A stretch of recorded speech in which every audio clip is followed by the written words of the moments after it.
ผู้ใดบ่ขาดสัตว์ตัดชีวิตผู้นั้นอายุยืนผู้ใดขาบ่เศร้าอดีตชาติก็ขาบ่เศร้าแต่เลี้ยงพระบ่เศร้าเกิดชาติหลังมากก็เป็นขี่กระยื้อบ่เศร้าเป็นโปลิโอ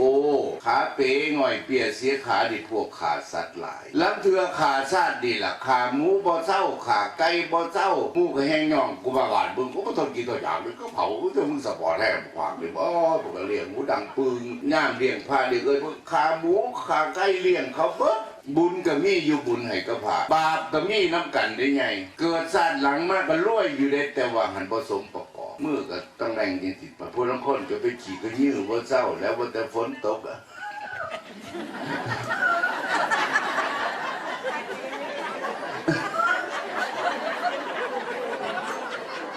หมูเขาจำบ่ายเพื่อกัน